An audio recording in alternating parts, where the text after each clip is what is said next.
point number 2. The rabbis also say in Parshas Baloscha, we know that when Miriam spoke Lashon Hara about Moshe Rabbeinu, and she certainly didn't intend to hurt him, she became a leper. She became a Metzora. And Moshe prayed for her.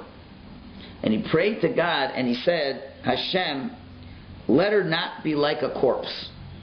She shouldn't be like a dead person. So Rashi says, from here we learn that a person who speaks Lashon Hara is like a dead person. He's like a dead person. So now we understand that the Metzora, he walks around, he's wrapped around like a mourner. He's mourning for himself, so to speak, as if he died. So the question is, why is he like a dead person? Why do you go that far to say he's like a dead person? So now we have to go to the motivation. We understand now what the crime of Lashon Hara is. You're taking the truth to distort reality. That's the crime. Now you can take a step back. What's the motivation for a person to perpetrate such a crime? So the Talmud tells us that a minority of, I think this Talmud, I chas v'shalom, but I should be forgiven, I think it's a little outdated. You'll see in a minute. Maybe only the times the Gemara, I don't know. He says, the Talmud says a minority of people are into licentiousness, immorality. The majority are into monetary crimes. And everybody's into one form of Lashon Hara, or not. In other words, people talk more Lashon Hara than anything else. So where does this natural urge to speak Lashon Hara come from? What's so compelling about it? What's so gishmak? What's so tastes so good that people love to do it? Right? So this is what the rabbis were telling us with the birds. It's the sin of sound. It's chirping. It's twittering. What does that mean? A person's voice, a sound, it means the person wants to be heard. Sometimes, you go to classes, you go to meetings, and you ever go to, let's say, certain types of meetings where people talk, and after they finish talking, they haven't said anything, but they took a long time not saying anything, right? And people like to talk. People want to be heard. Why? Because it gives a person a presence. I'm here. I'm somebody. Look, 20 people are listening to me. And the guy can just be ranting about Narishkeit. And then people say, what did the guy say? Didn't say anything. Right? Youngsters in school make disturbances sometimes because they want to get attention. Right? When there's attention. So adults do it the same way. They're not as rambunctious as children, but they talk. It doesn't have to make any sense. They want to be heard. It's a way of creating a presence for themselves. And the rabbis give us an insight into Lashon Hara. The need for a person to speak Lashon Hara is not as much because of my feelings of animosity to the victim. And it's not always intended as an attack against the victim. But rather, Lashon Hara comes from a person's need to assert himself and his need to be heard. If you have some Lashon Hara to say, people will listen. And for that moment that you're talking Lashon Hara, you have everybody's undivided attention. Did you hear what I saw the rabbi do in the store? What? Oh, the best Lashon Hara is against the rabbi. If you can get Lashon against a rabbi or a rebbitzin, whoa, that's top. That's top. And you see how everybody is so happy to hear it. It's a mitzvah to hear it. That's what it is. That's the way life is. Or politicians. Anybody who's perceived as on some kind of pedestal. Right? And therefore, movie stars, sports athletes, all these people, there's a tremendous, not because you hate the person necessarily. Because why? Because, people are listening. You have a certain amount of power. Now, what's the reaction when you're the victim of Lashon Hara? You're the victim now. And people tell you what the guy's been saying about you. So usually the victims will say, I don't understand. What does the guy have against me? I never did anything against the guy. Now, sometimes, in a minority of cases, a person will use Lashon Hara to get back at somebody, but that's not that's not what we have to deal with most of the time. Most of the time, it's the not getting back type. And the person who is the victim, he's furious. He's furious. What did I ever do to the guy? Why do you have to tell everybody that I made this little mistake or something? What do you do that for? So the victim has to learn from this that the person who spoke Lashon Hara against you really doesn't have anything against you. He's a very sorry soul that is desperately trying to have other people hear him. He's trying to create a presence. He thinks he has no presence, and therefore he makes a presence by speaking Lashon Hara. Right? And that's why they're going to talk Lashon Hara about people they're closest to and not far away. In other words, whatever is available. The easiest form of Lashon Hara. And my need to be heard, my need to feel important. And that's what the rabbis say. Let the birds, they come with a voice, they twitter, and let them bring a tikkun for this. Because all you are is twittering like a bird. That's all. And you want what you say doesn't even matter. It's that people are listening to you. And where does this need come from? So let's take a little bit deeper now. The whole yesod of Lashon Hara, the whole foundation of Lashon Hara is what? When you say Lashon Hara, let's translate it. That guy is no good. Implication is, I am good. If this guy who's a big person like this, and he did that bad, me who really is low, I'm much better than him because I don't do that. So you're interested in putting the other person down because you want to elevate yourself. Now let's take one more step. Right? Isn't that when we talk about why do we say it? It makes you feel good about yourself, doesn't it? Doesn't you feel great? The other person was bad, and I'm not that way. I'm amazing. Torah is telling if the way a person measures himself is in relationship to someone else rather than in relationship to who he is himself, the rabbis are saying he is dead inside. The Baal Lashon Hara, the person who speaks Lashon Hara often, is someone who doesn't measure himself by who he is. A person is supposed to say, God gave me a certain amount of potential. I have an ability to do this and these things. The person is supposed to say, have I measured up to my potential? I know I'm a person, I don't have to sleep a lot, let's say. I'm a person who has a lot of patience. That's, let's say, my potential, right? So that means, am I using every minute to not waste my time?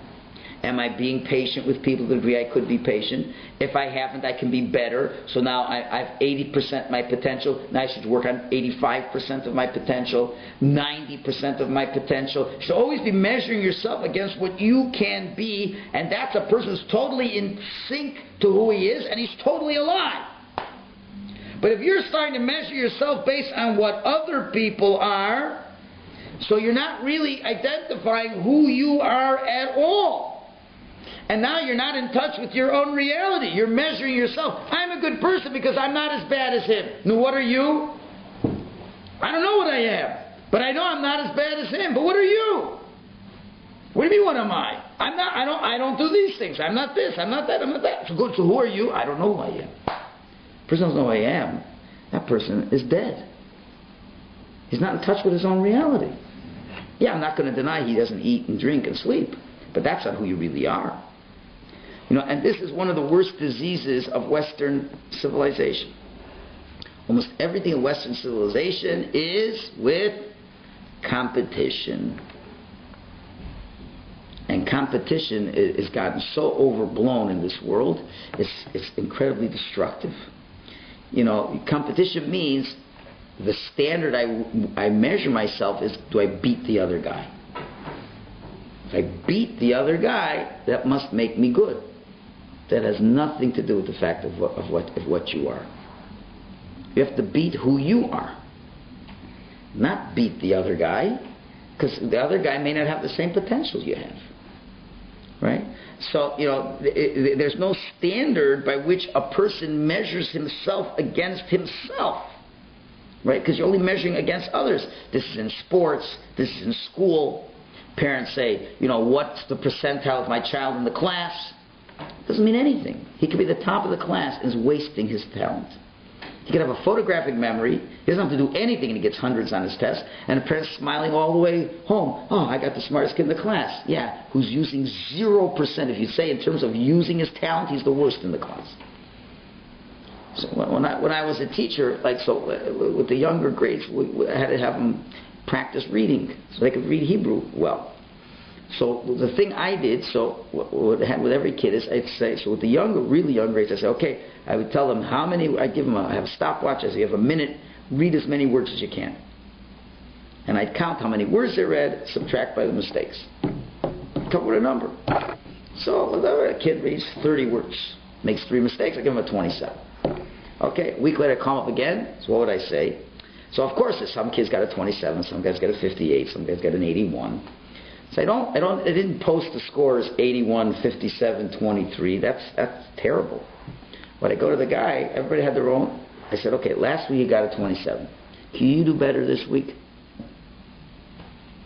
And then for the whole year, the guy was measuring his own score. Nobody knew anybody else's score. Nobody knew anybody else's score. They didn't know anybody else's score for. You were 27. Can you be a 54 by the end of the year? That means you were twice as good of a reader as you were when you walked in. And let's say you were the fastest one. You were 85. So now can you be 120? Even though no one else in the class is even up to 60. Do you understand? Do you understand this? I don't know what other teachers do. But a lot of times it's, who's on the top of the class, who's on the bottom of the class. That's so destructive. It's so destructive. So when you're competing against others and your sense of self comes by you defeating others, that doesn't really tell us anything about yourself. It tells you you can beat the other guy, but that doesn't mean you're using all the talents that you have. And everything children watch in sports is all who beats the other guy. So this has to have an impact on the person's psyche. Then how am I ever going to be good? Right? LeBron James is good because his team is going to beat this team. Okay, if God would give LeBron James that skill to play basketball, of course he should be better than the other guys. Right? But then you feel if you don't beat other people, then you're not good. Do you understand? It's the hidden agenda. It's the hidden curriculum of this world. Because really, what does society want? Society wants competition. Because the rich people want to get richer. And you get that way by competition, destroying your competition. And there's a whole cadre of people who are groomed to be the upper echelon of society by beating up the other people in whatever ways they can. It's not a Torah society. And that's why there's so much Lashon Hara going on. Because nobody ever stops to think who they are as a person. I only know myself vis-a-vis how I relate to other people. If I'm better than other people, then I must be a good person. The truth is you don't even know who you are, and that person is totally dead. So the Torah is incredibly genius in understanding the psychological harm of Lashon Hara to the person himself. Is the one who loses most is the one who's talking it himself, because he is losing sense of what he is. When a person loses his own sense of reality, he gives up any hope of measuring himself. When you measure yourself against others, it's just an empty falsehood. It's not real. It's not measuring. And therefore, Metzora is dead. Because life means that you have some sense of who you are. And if your sense of who you are is only based on what other people are, and if you're better than other people, you really don't know who you are. Do you understand? And that's why there's so much psychological problems going on now. So what happens when you do beat the other guy? So then what? You still don't know who you are. And there's this empty feeling. You don't know why you're not happy. Because you really haven't become the person you're supposed to be. Now you can understand why Lashon Hara is worse than the cardinal 3 sins. Why? Not when the Rambam says that, it doesn't mean in terms of the harm it does to the other person. That's not the Rambam. Obviously, you kill someone, it's worse than embarrassing them. That's what the Rambam's talking about. But it means it's the absolute worst thing you can do to yourself. For yourself, it's worse to speak Lashon Hara than to kill somebody else. Why? In the other 3, let's say, you have drives, you have needs. Maybe you didn't control yourself. You lost control. We're not legitimizing immorality. We're not legitimizing idolatry or murder. We're not legitimizing them. But, it could be the person lost it. He had a temper. The temper got a hold of him. Okay, it's bad, it's terrible, you're responsible for it. But he didn't destroy who he is. The person who's a master of Lashon Hara, we're not talking about the one-time Lashon Hara. The master of Lashon Hara doesn't have a self. He doesn't have an accurate measurement of who he is, since he's measuring himself by others, which leaves him totally empty. So since he doesn't have any sense of what his life is, he is worse off than the murderer. So Lashon Hara really, again, isn't really an attack against someone else, but rather it's an expression of a person's ultimate feeling of emptiness. That's why it's worse. You understand why it's worse? And that's why a person like that does not have a portion of the world to come. Because the world to come is for people who know who they are, not for people who don't know who they are. You don't even know that you exist. You're a zero. There's nothing there. There's nothing. If you know who you are, how can you have a relationship? Olam Haba is having a relationship with Hashem. How can you have a relationship with anybody if you don't know who you are? Which is the next problem that all society has. Why is there so many problems? People can't get married. People getting divorced. What's going on over here? It's not like, happens to be a lot of Lashon Hara, that's one little thing. Happens to be a lot of divorce, that's another little thing. Happens to be a lot of people can't get married, that's another little thing. Happens to be people love sports. Like, look, it's just a bunch of coincidences, right? All the, used to be, right, to determine a basketball champion in the college world, there were 16 teams who played. Now 64 teams. Why? More games, more competition, more losers. It used to be when I was a kid, how did you decide the baseball champion? I was a kid, right? There's National League, American League, the best team, play the best team, 7 games, Shoin finished. Now it's like 4 series. They've added and added and added. There's another level of competition. The world has grown in competition. Even in the business world, there used to be an idea, live and let live. You make a little money, I make a little money. Now it's I have to destroy you. I have to take the whole market. There used to be a world where everybody could make a little money. No, small businesses, you make your business, you make your business, you have your... now the big guy's going to swallow everybody up. You got to be the big guy. Right? So that's all going on. People can't have relationships with other people. What sells? Lashon Hara sells. So what's the common denominator? The common denominator is people don't know who they are. What am I? Better than him. Not as bad as him. But who are you? Oh, I don't know. So now you think you can have a relationship with someone, you don't know who you are. Right? So I can't decide who I want to get married to. Of course, you don't even know what you want. You don't know what you are. So you don't know what you are. How can you live with somebody else? If you know what you are, then you know what you're looking for, and then you know somebody that will suit that, and it'll make some sense. No, I am what people told me to be. What people tell me to be, that's what I have to be. So that's not who you are. So it all boils down to that same problem. It's all around Lashon Hara. So let's go another step further now. But more than this, not only are you not measuring yourself, but what's one more terrible consequence is you also need other people to approve your false measurements. And that's why you have to talk to Lashon Hara to somebody else. If you just think in your mind, I'm better than him. You see somebody else make a mistake and he does something wrong. See, I'm better than him. But why aren't you satisfied with that? Why do you have to go to somebody and call up on the phone? Did you hear what so-and-so did? Why do you have to do that? It's bad enough you already have made yourself feel better by noticing the other person's bad. That's why in the Bovavi Saver he says, if you see people doing things that are bad, just ignore it. Unless you need to deal with it. Don't even put your mind into those things. If people want to tell you things, besides the fact it's delicious, sorry, even if you could see, don't even look at it, because instinctively you're going to think, see, I'm better than the other guy, because just get away from that. But why does the person have to go call up their friend and say, did you hear what so-and-so did, and talk about that whole thing? Because you need somebody. You're so sick in your mind, you will only accept your distorted reality if somebody agrees to your distorted reality. It's bad enough that you don't define yourself against yourself, but you define yourself against somebody else, but it's so bad you don't even accept those definitions unless somebody else agrees to that definition. Do you understand? And if you can you imagine if you call up and say, hello, so-and-so, did you hear what so-and-so did? And the person says, I don't want to hear what you have to say. Bump. Take all the wind out of sails. It's so hard to do. Just try it. Try it once. First thing, I have a policy. I don't listen to Lashon Hara.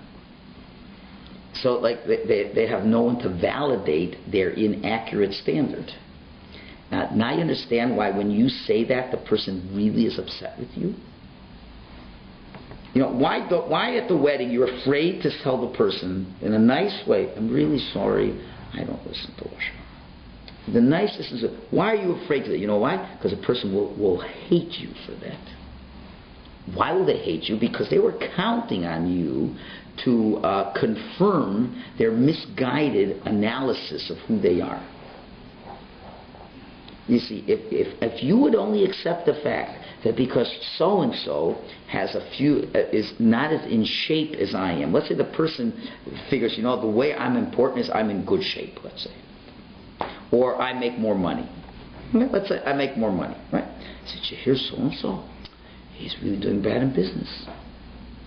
So you should say, you know, I have a policy. I don't listen to worship. So the guy is what the guy really saying says, please, I have no sense of self. They're not saying this, but this was kind of, I have no sense of self. The only way I'll have a sense of self is I take this distorted reality, because the only thing I have is money. It's the only thing I have going for me. So if I can show you other people don't have as much money, and you can say, you're right, they don't have as much money. Now you're telling me that my false understanding of what makes me special is true, then I like you. But if you're telling me, no, well, I'm not interested in knowing that guy doesn't have any money. I'm not interested in knowing that he's a nitwit of a businessman. Do you understand why they're so angry with you? Because you spoiled their party. You spoiled the easy way to feel great. That's why you feel so uncomfortable doing it. Don't you? Because you know the person's going to hate you for it. And there's no way you're going to get out of that one. Right? So unless you're going to have to do a major discussion, you have to sit them down and give them this whole class for an hour. And then they're not going to want to hear the class. The person who's really into that, he's so far gone. You know, you have to find other times for them to hear this in a neutral context, to hear how they're destroying themselves. But right at the wedding, it's not going to be the place. So now you understand why listening is worse. Can you imagine? Can you imagine if a heroin addict says, "Give me some, shoot me up"? It's not only because you're listening it so they can say it. That's also bad. But you're now fortifying, strengthening their false sense of reality, and now it has a set. The only reality it has because you are giving it the reality. If you would say, making money doesn't make anyone a better person, I'm not interested. You just empty the pin out of the balloon. And that guy will never talk to you again. You know, why people do this so hard? They're pariahs in communities. Nobody wants to talk to them. They're a bunch of nutballs. Because you don't make me feel good. You know, so if you're clever, what you have to do, a clever person will try to commandeer the discussion. And let's say someone's telling you this, you say, "My, that's a wonderful sheitel you have on there. You know, that's a very pretty dress you have." So what you're doing now is you're at least making a person feel good about something that's not hurting somebody else. Or if you're really clever, I mean, this you'd have to you'd have to be planning in advance. You have to say, okay, I know that Margaret is going to probably talk Lashon Hara at this simcha. She does it the last 10 simchas. She's going to do it again, right? So you have to be prepared. She says, okay, now let me think. What's something that Margaret really does that be'emes is really a real virtue? You know, Margaret, she does 3 times a week she distributes food to the poor. That's a really nice thing she does. But for some reason, she doesn't really think that that's important. You know, because all her other friends think that good looks and money is important. But the truth is she really has something that's really good. So that what you need to do is either before the Lashon Hara comes, you say, you know, Margaret, I heard about the fact that 3 times a week, can you tell me more about that? And they say, well, really, that's amazing. You know, I'm so jealous of you that you really, I don't even do that. That's really great. You know, is there ways we can get other people to be involved in this? And you know what, if you keep doing that, they may not even need to talk Lashon Hara.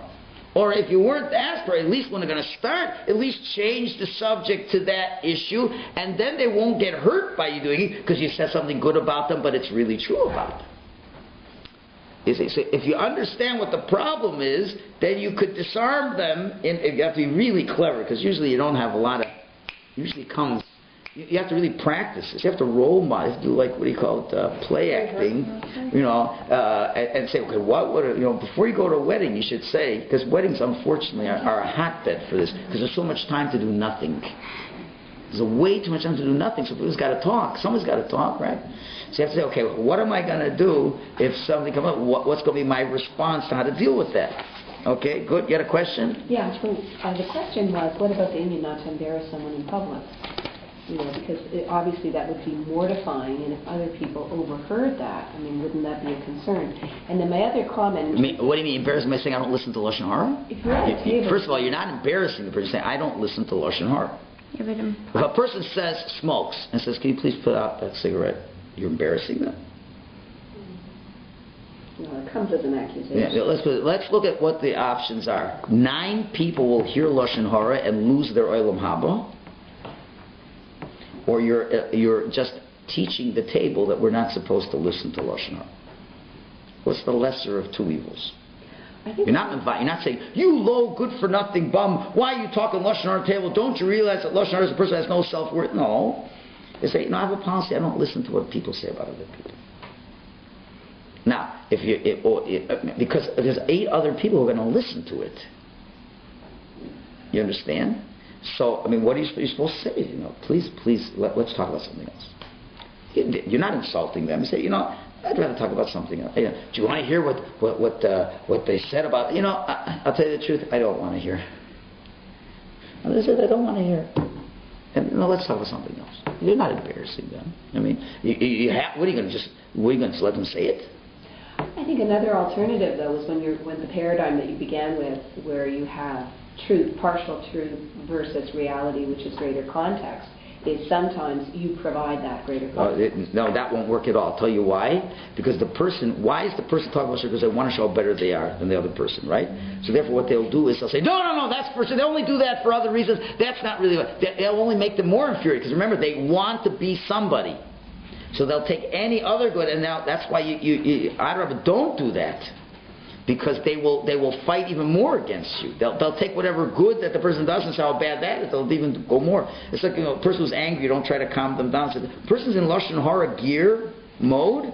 They've got one thing on their mind. I want you to know that I'm great. Got it? And I'm great by putting that person down. And I don't want you to do anything but let me put him down. That's what's really happening. Because they have the option to mention all those good things too. Right? Once you're going to say, I know you're saying so defend the other person, but the person will only attack them more. I've seen it happen lots of times. So what you're either going to do is steer the conversation clear. That would probably be the best. If you're tactfully say, just interrupt them. Did you hear about so? That reminds me. I was at Shir last week, and you mentioned Moshe. So he's mentioned about Rav Moshe, and this I want to say. You just try to steer it clear. But the fact that people just sit and listen is for sure terrible. But it's hard. You know how hard it is, right? Because you know. Have you ever told somebody you don't listen to Lashon Hara? Do you ever see their reaction? They just don't talk to you anymore again, ever, ever, because they say in their minds, you hate me. You will not allow me to feel good about myself. So what you really, if you're afraid, you go over them privately and say, listen, we need to have a serious talk privately about, talking. But it's true. Listen, let's really talk about it. And I think, maybe Rabbi Michalowicz is a very interesting class on this topic. Let's watch it together and let's see what it's all about. It's depending on what your relationship with the person is, and if you're not close with them, if you're far from them. But one thing's for sure, you can't give them the form to be able to do that, right? So okay. So now, who will they speak Lashon Hara most about? So we asked the question on Rashi. It says he tries to break up a husband and wife, tries to break up friends. We said, well, isn't there more fertile ground to speak? The answer is, what the person who suffers from this lack of proper self-esteem, what bothers him more when he sees other people are happy? When he sees a husband and wife are happy, So now, and let's say, obviously a person who's a Baal Lashon Hara cannot have a good marriage, obviously. So what's going to make him feel better? By putting down people who have a good marriage. Getting people who are married to fight with each other, to talk Lashon Hara to a spouse about a husband, to have friends break up. That's where they really want to speak the best Lashon Hara. To the people who are successful. If you have a successful marriage, there are people very jealous of you. There are certain people who don't like to see that. Because if they know you get along with your spouse, then how come I don't get along with my spouse? There must be something wrong with me. No, that can't be. Really, you guys aren't so normal either. Only people who are not normal, they can have good marriages. Do you understand? People who are friends, how can you be friends? You know, there's really something wrong, and that's inside to break it up, and that's why even in mishpacha it happens so much. There's more Lashon Hara in mishpacha than anyone else, because there's so much sibling rivalry and other things like that, and you feel terrible that they're enjoying themselves so much. Okay. Anyways, what was the last? Okay. So now you understand why the guy. So if the whole disease of the person speaking Lashon Hara is he's measuring himself by other people, right? So, and we said, and what other people's opinions of him is what he measures himself. So how do you correct that? So you rectify it. He goes out and says, I'm Thu May, I'm Thu May. Say it to everyone to know. Don't try to make a show. Don't worry what people are thinking about you. Just say, I'm Thu May. We said, really, I'm nothing. I'm a nobody. And my old way of analyzing myself based on what others feel is totally wrong. When you could tell everybody, I'm Thu May, I'm Thu May, I'm Thu May, you're really saying, you know what? I have nothing to hide. I'm not trying to prop myself up based on youth being convinced that I'm better than the other guy. You mamish put yourself down. Says, you know, that I'm not worried what other people think about me anymore. And once everybody knows that you're a shmo, then the only way you can have any type of self-esteem is within yourself. Do you understand? Listen, guys, I want you to know what I've been doing for the last 5 years, the way I've been talking, is totally wrong. I'm really nothing. I'm a nobody. Okay, how am I getting self-esteem? Now go alone. Now, why does it have to be alone? Let's be alone. Why does it have to be in his own place? It says the word that's used is he has to sit bodod. Bodod. The word badad, as we find as well, Bilam, he called the Jewish people Am Levadad Yishkon, a nation that dwells alone.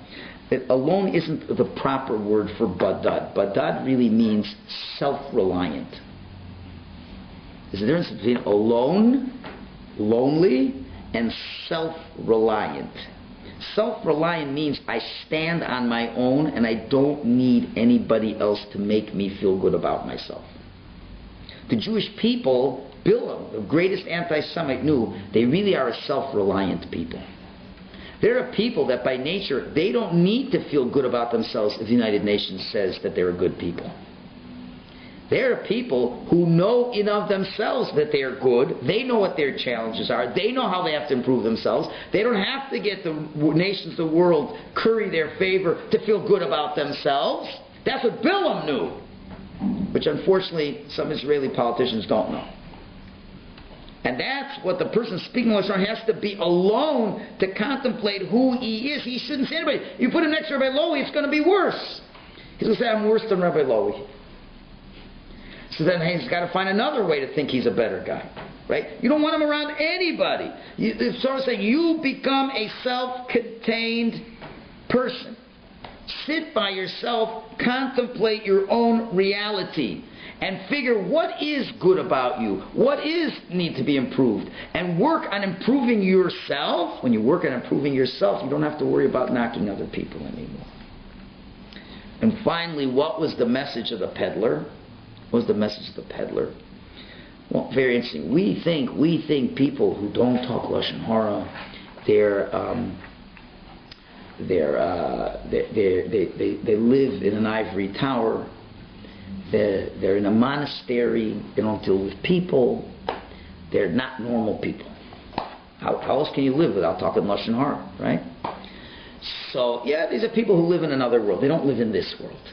You know, a normal guy going to a wedding, you talk Lashon Hara. That's normal. Right? And not normal people, they don't talk Lashon Hara. Now, what does a peddler sell?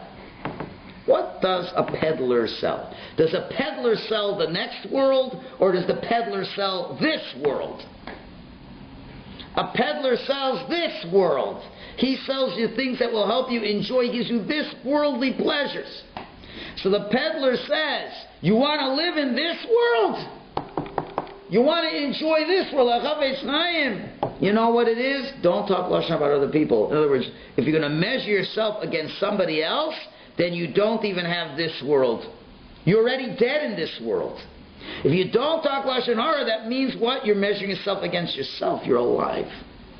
And peddlers don't sell you olam haba, they only sell you this world. And that's what Rabbi Yanai said. Until now I thought, a person don't talk lashon hara, he'll get the world to come. But this world talk isn't so good. But the peddler taught me in this world it's even good. It's not just a law, don't talk lashon hara. God isn't into, restricting our lives. He's saying there's a reason I don't want you to talk lashon hara, because I don't want you to kill yourself. I care about yourself. So if you don't talk lashon hara, that means you don't measure yourself against others. You feel you're someone in and of yourself. You're alive and vibrant, and that's what the peddler is selling to people. And that's why, there's two birds. One bird you slaughter, and one bird you let go free. Why? To tell you the message. Now that you are doing tshuva, the fact, they say about the Chofetz Chaim. Chofetz Chaim wrote the book on Shmiras Halosh. So you'd figure if you went to the Chofetz Chaim's house, it was probably very quiet. The truth of the matter, it wasn't anyone more gregarious as the Chofetz Chaim. Chofetz Chaim never stopped talking. He never stopped talking. You know why? Because he knew what he could say, and he knew what he couldn't say. And there's a lot of things God wants you to say. And therefore, if you know what to say, and you know that you have a good self-esteem of yourself, then what you're going to try to do is try to make other people feel good.